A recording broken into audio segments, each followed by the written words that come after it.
Hey brothers and sisters in Christ, people of YouTube. There's a lot of people in your life that will not help you, will not sow into you, that are just there to take from you, and a lot of the time as a chosen one of God, you'll find people in your life that they just, you make them feel good, like you just hearing the words come out of your mouth relaxes them, makes them feel better about what they've done in their day, and sometimes it's quite therapeutic for these people, and they'll use you up for as long as you're useful to them. And in particular cases, in the past, I've had partners that have just fallen asleep just listening to my voice, and it's like there's a lot of people in life that are like that they're attracted to the light, but they don't want to do the work to earn it themselves. So they will be in your life just to take from you, and sometimes it can be transactional as well. They want to see what they can get from you physically, like through money and favors and whatever else. But a lot of the time, it's just your actual light. They just want to. You make them feel good, and I used to have conversations with my brother about just like normal conversations, and he'd be so negative and just hating life and spiteful. But whenever we had a conversation, he felt better. I felt like he just trauma dumped on me, and I actually felt like bad after the conversation. And it's really hard for an empath. We just sort of suck up all the energy that's around the room. So if you spend too much time around negative people, you end up being like the sponge absorbing it all, and they end up leaving feeling wonderful. And it's been like that my whole life. There's been places I've gone, like parties and things like that when I was younger. I'd just be like, yeah, I don't love this, and I'd just walk straight out. And as I got older, I did it less, but I think there's nothing wrong with that. If something's not for you, why subject yourself to it? And it's a shame I don't still do that now, because when I was younger, I didn't put up with as much. I kind of knew that it wasn't for me, and I could read the room much better.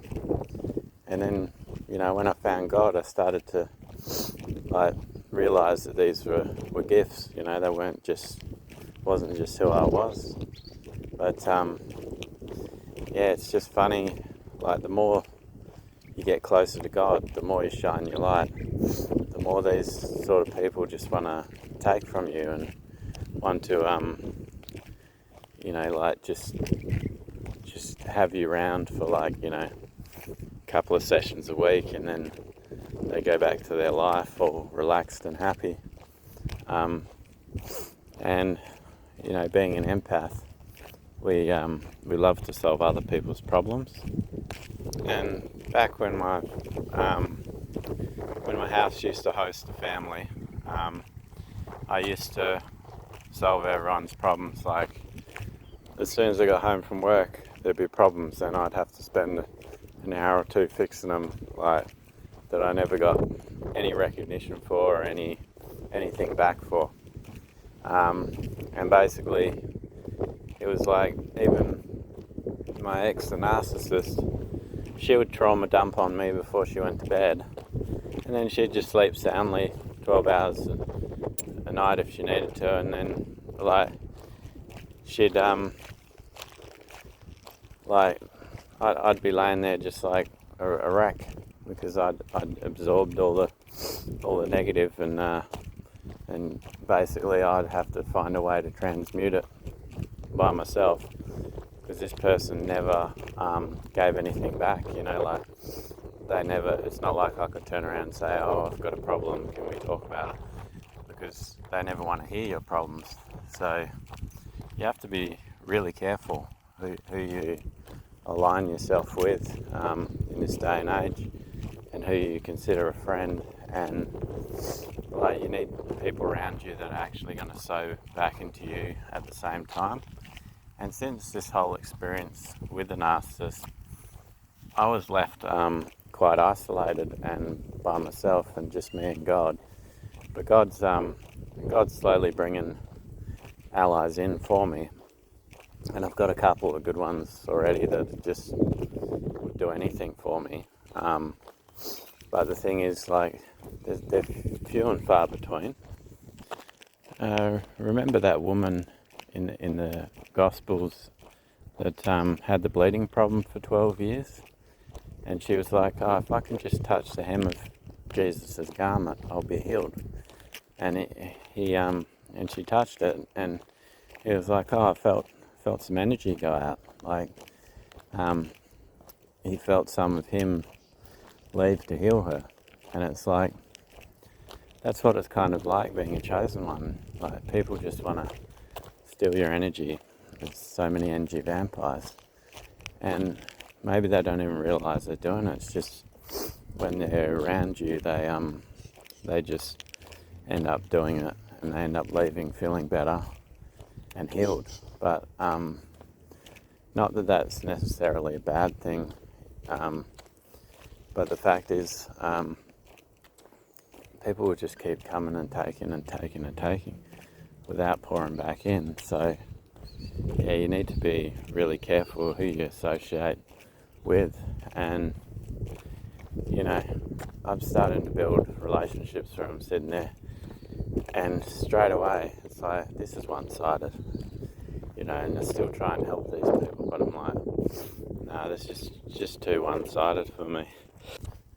And people are selfish nowadays. Like, that's quite the normal, but people don't want to sow back into you. They just want to see what they can get from people. And some people are like, oh, that's my friend, like, he's a mechanic.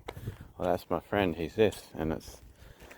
But all they've really told you is, oh, I've got a guy that I call my friend because he's useful. And there's a lot of people out there like that. And it doesn't mean that person sees you as a mate, just because you value the fact that they've got skills that you need.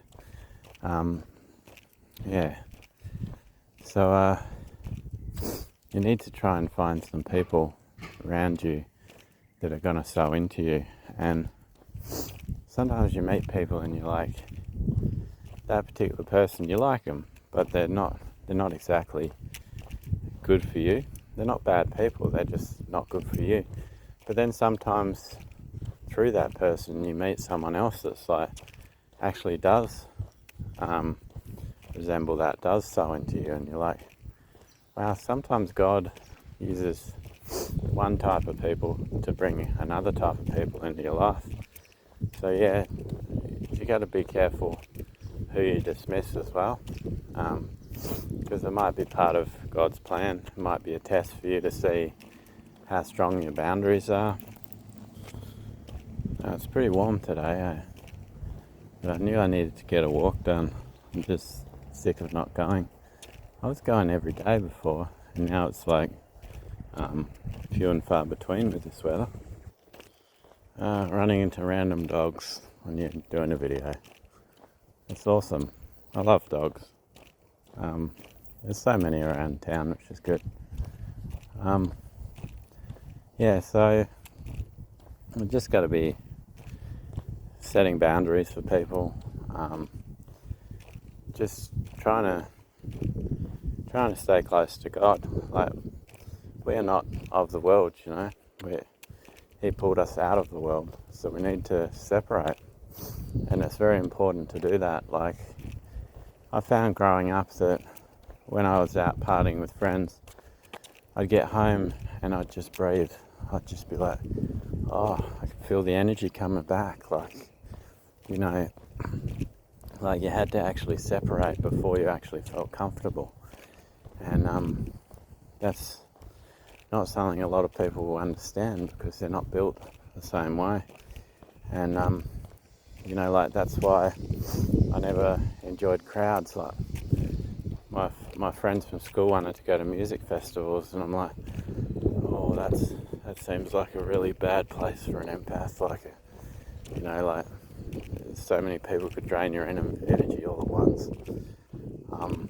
And yeah, just didn't like the crowds, didn't really like the noise. But initially through peer pressure, I went to one or two of them, and I'm talking like one or two my whole life. And I was just like, oh, this is an experience, but yeah, I didn't really love it, And even it took me a while before I'd actually found a way to enjoy going to the pub. Like a lot of people said it was good going there, but I never felt too comfortable. But then I'd find a quiet one and I'd be like, oh, this is not too bad, and yeah, so you can, once you set boundaries, it becomes a bit easier. But yeah, it's like, it doesn't matter what you do, there's always people that come into your life. They seem like they're good people, and then you realise they just want to take from you. So you need to be real careful who you associate with. But God will send the right people into your life, and you should actually pray on that and keep knocking on heaven's door saying, God, I need the right people in my life, and just, when are they going to come, Lord? I'm waiting for them. I want to sup with them, just keep being that child, that annoying child that keeps asking for the toy. Just keep being like that with God until He answers your prayers. But you need these people. And I don't know. Like I've been alone most of my life. Like I've had a handful of friends most of my life that I've never really asked for more. Like I've never really wanted more than that, just because of the fact that I wouldn't know what to do with those extra people. Like, kids nowadays, they have these parties with 30 or 40 kids hanging around, and my mum was always like, oh, you can have a kid over if you want, like maybe 2 at the most. And it's like, oh, okay, thanks, Mum. And that was more than enough. So 3 or 4 was like, the limit sort of thing. So I got used to that, and I think as people, that's all you really need. Like, you go out for dinner, you only need a couple for an intimate setting, like, so you can have deep and meaningful conversations instead of just surface level people, like tons of them. And a lot of times that's how people like see themselves and their status in life and how much they've achieved is by the amount of people they have in their life, like the amount of friends. And a lot of the time these people are just people that you have to gaslight to be friends with them. Like you have to really put an act on. You have to pretend to be someone you're not, just to have these people around you. And then you get back in the house with the wife, and then you just start gossiping about them, start talking crap about them, and that's a lot of people nowadays. And it's like, if you just had people that were valuable in your life, you wouldn't feel the need to bitch about them. If you just pick the right people in the first place. Like, why hang around a bunch of people that you don't like? But yeah, most people do that. Most people think, oh, they haven't made it. Their backyard is full of people, like they're at the nightclub or the pub. And it's like, wouldn't it be much better to have a few people there that weren't envious and jealous of you, that were actually decent people, that you didn't have any hang-ups with, like you could just have a good time and that would be it. I think that's been a real blessing of this work that God's given me to do, is all the online people I've met. Because I've met other people that actually like me.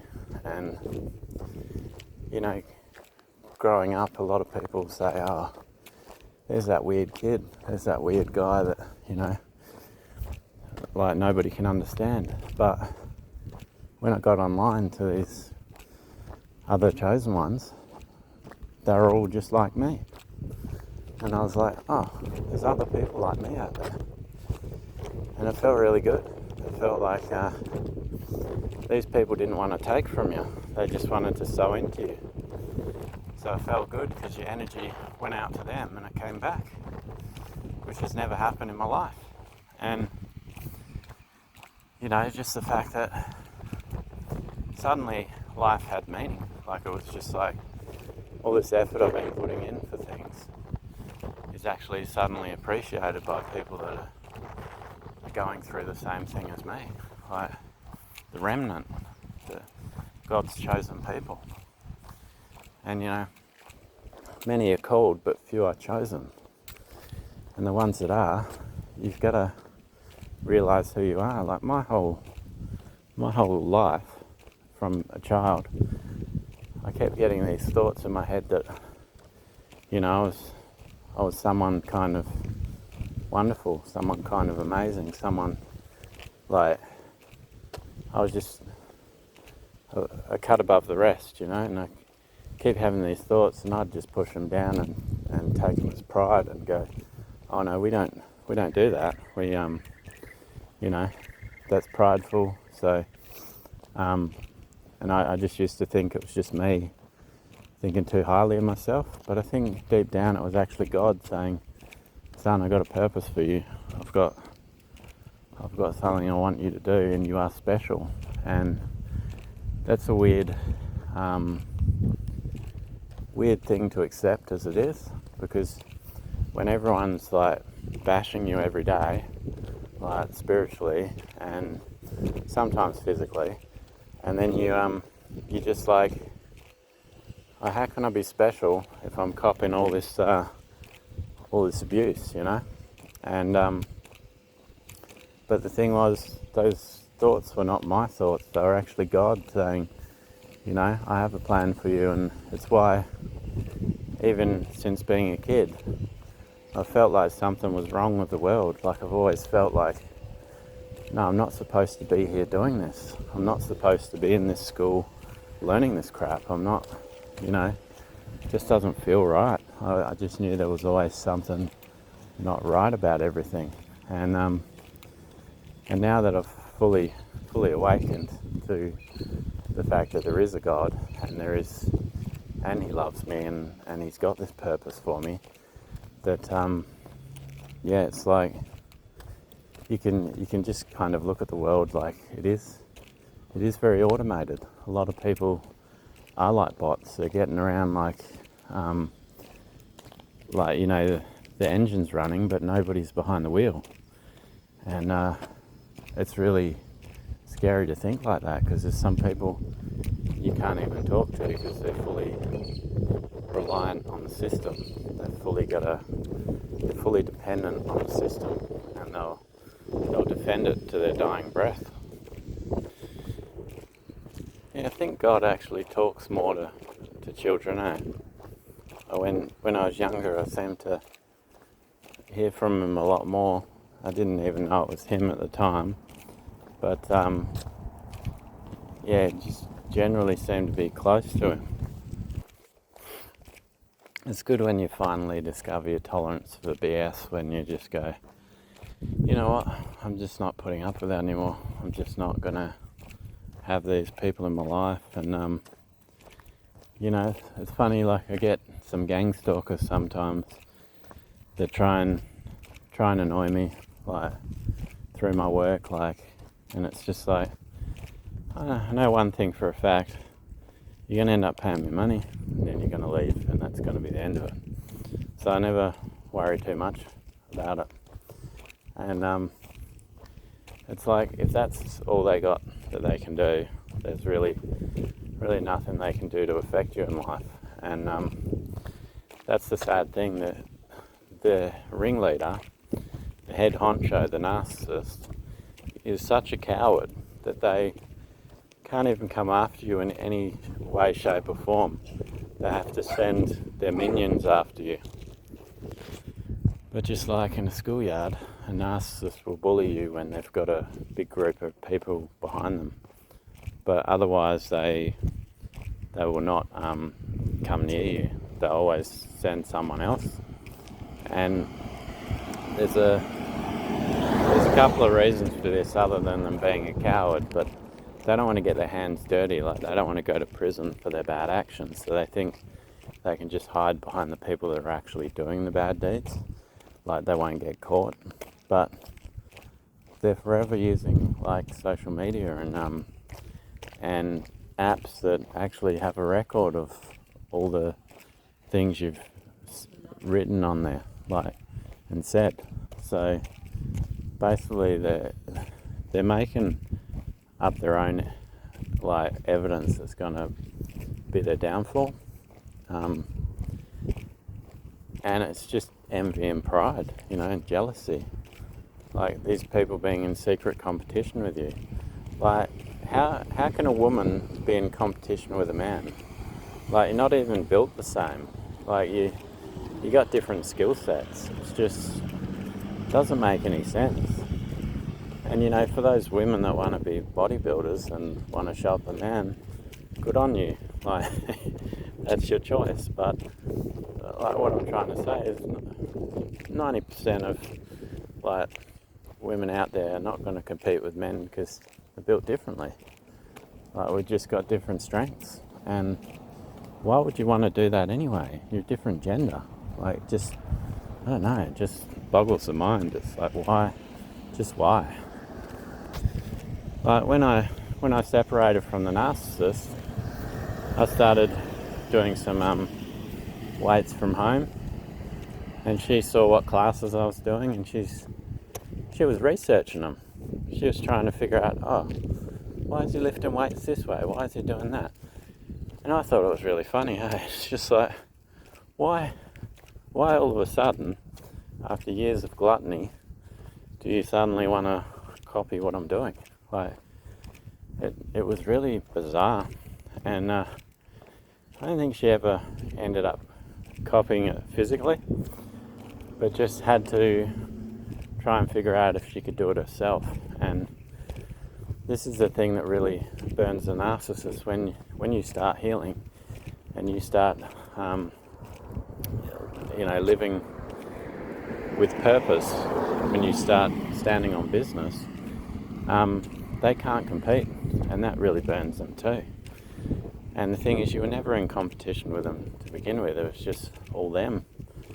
Like, jealousy, rage, like paranoia. They're just angry, silly birds. Like, they carry on about nothing. Like, they'll go to parties and they'll have to immediately have the attention on them. Like, we'd be out somewhere for dinner and I'd have to sit out the back so I couldn't see her flirting with other men, and I couldn't hear all the bad stuff she was saying about me. So I was forcibly told to go out the back. And then what she'd do is, like, when everyone was taking photos and they'd have the focus on them, she'd jump up in front of their cameras with her camera, like, oh, look, I'll do it, and just like be a real clown. And then everyone would validate her and go, okay, you take the best photos, okay, sure. And after they told her that, she would settle down and she'd know that everyone was looking at her. And it'd stop the person that actually wanted to take the photos from taking any good photos because she was in the way. So they'd just kind of give up. And then everyone would have to secretly ask her for the photos for the night because she was the one that made sure she was the only photographer there, you know what I mean? Like, it's just really sad, but Anyway, God bless all of you. Remember, Jesus loves you. I love you. And have a blessed day in Jesus' name.